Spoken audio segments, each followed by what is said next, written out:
Hi అండి. నా చేతిలో ఉండే మొక్క పేరు వచ్చేసి గుంటకలగరాకండి.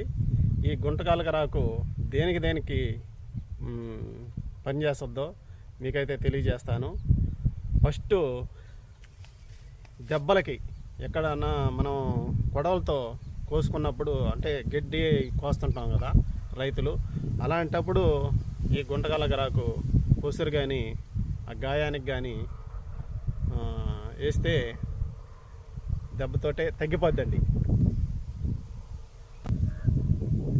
తర్వాత వచ్చేసి ఎంటికలు నరిచిపో ఉంటాయి కదా, అంటే తెల్లంగా అయిపో ఉంటాయి కదా, అలాంటప్పుడు కూడా ఈ గుంటకలగరాకు పొసురుని పూసుకున్న వల్ల నల్లంగా అయితే వస్తాయండి.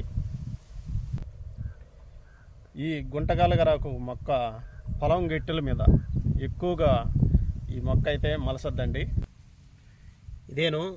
ఇది ముదురాకు అనమాట, పూత అయితే పూసుంది. ఇది లేతాకు. ఈ గుంటకలగరాకు మొక్క గురించి అయితే పూర్తి వీడియో చేస్తుంది. ఈ వీడియో కింద లింక్ అయితే ఇస్తుంది. అది చూస్తే మీకైతే ఈ మొక్క గురించి అయితే పూర్తి వివరాలు అయితే మీకైతే తెలుసద్దండి. సరే ఫ్రెండ్స్, తర్వాత మంచి వీడియోలో కలుసుకుందాం. బాయ్.